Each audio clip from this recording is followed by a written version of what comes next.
Soalan lazim. Soalan 1. Saya akan dibius sebelum masuk waktu Zuhur untuk menjalani pembedahan. Saya dijangka akan sedar semula pada jam 5 petang. Bagaimana dengan solat Zuhur saya? Jawapan. Sekiranya anda hanya sedar pada waktu asar, maka hendaklah anda solat asar terlebih dahulu dan diqada solat Zuhur. Soalan 2. Saya akan menjalani pemindahan darah bermula jam 5 petang dan dijangka selesai pada jam 9 malam. Bagaimana dengan solat maghrib saya? Jawapan. Sekiranya anda sedar semasa proses pemindahan darah dijalankan, maka anda perlulah melaksanakan solat maghrib seperti biasa. Namun, sekiranya anda tidak sedarkan diri, maka anda hendaklah solat isyak terlebih dahulu dan diqada solat maghrib. Soalan 3. Sekiranya saya menggunakan beg urin atau beg stoma atau beg kolostomi, bagaimana cara solat saya? Jawapan. Jika anda menggunakan beg urin atau beg stoma atau beg kolostomi, sekiranya anda mampu, maka anda hendaklah menyucikan tempat keluar najis dan membersihkan najis tersebut. Tetapi sekiranya anda tidak mampu, maka lakukan semampunya. Kemudian, sucikan diri daripada hadas kecil dan hadas besar dan tunaikan solat. Solat adalah sah dan tidak perlu diulang apabila sembuh. Soalan 4. Saya menghidap penyakit yang selalu keluar air kencing. Bolehkah saya solat? Bagaimanakah caranya? Jawapan. Anda boleh solat dan anda mempunyai dua pilihan. Cara pertama, solat fardu pada setiap waktu menurut mazhab Syafi'i. Sucikan diri daripada najis dan gunakan lampin atau seumpamanya pada tempat keluar najis. Setelah itu, sucikan diri daripada hadas. Kedua-duanya mesti dilakukan setelah masuk waktu solat. Segera tunaikan solat. Solat adalah sah dan tidak perlu diulang, walaupun najis tetap keluar ketika sedang berwuduk dan solat. Satu wuduk hanya boleh digunakan untuk satu solat fardu sahaja dan seberapa banyak ibadah sunat yang lain.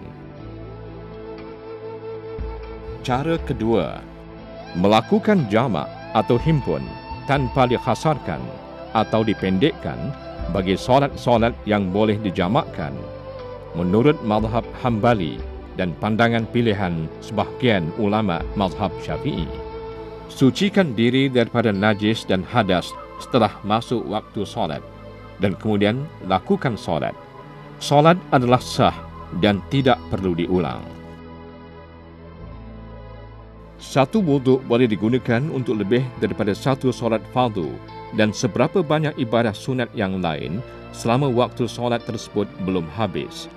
Contohnya, bersuci di dalam waktu zuhur boleh ditunaikan solat fardu zuhur dan asar secara jamak dan solat-solat fardu yang diqada atau ganti jika ada, serta ibadah sunat yang lain selama waktu zuhur masih ada. Soalan 5. Saya tidak mampu untuk menutup aurat ketika sakit. Bagaimana dengan solat saya? Jawapan. Menutup aurat adalah salah satu daripada syarat-syarat sah solat.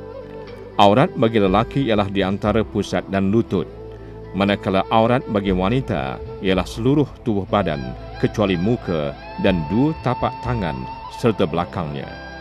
Bahagian bawah dagu juga termasuk aurat bagi wanita. Pesakit yang tidak mampu menutup auratnya boleh solat mengikut keadaannya dan solat tersebut sah serta tidak perlu diulang apabila sembuh. Soalan 6. Saya tidak mampu solat menghadap kiblat ketika sakit di hospital. Adakah solat saya sah? Jawapan. Pesakit yang tidak mampu menghadap kiblat boleh solat ke arah lain mengikut keadaannya. Solat tersebut adalah sah Namun solat itu perlu diulang semula setelah sembuh menurut mazhab Syafi'i. Menurut pandangan mazhab Hanafi pula, pesakit yang tidak mampu menghadap kiblat boleh solat ke arah lain mengikut keadaannya dan solat tersebut sah serta tidak perlu diulang. Soalan 7. Saya mengalami kecederaan akibat kemalangan jalan raya.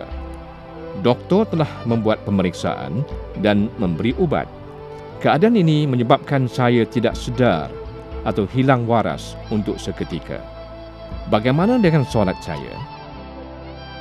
Jawapan. Jika anda hilang sedar sepanjang waktu solat akibat dibius oleh doktor, anda tidak diwajibkan melakukan solat pada waktu tersebut. Namun, sunat diqadha atau ganti setelah kembali sedar. Wajib ditunaikan solat dalam waktunya jika kembali sedar walaupun di akhir waktu. Sebagai contohnya, jika hilang sedar sepanjang waktu zuhur dan kembali sedar pada waktu asar, wajib ditunaikan solat asar dan diqadha atau ganti solat zuhur.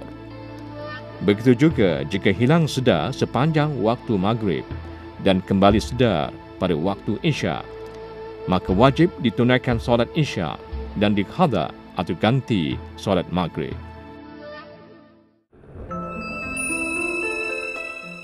Daripada Sayyidina Ali radhiyallahu anhu bahwasanya Rasulullah sallallahu alaihi wasallam bersabda, peliharalah solat dan tunaikanlah hak hamba sahaya kamu. Riwayat Abu Daud dan Ibnu Majah.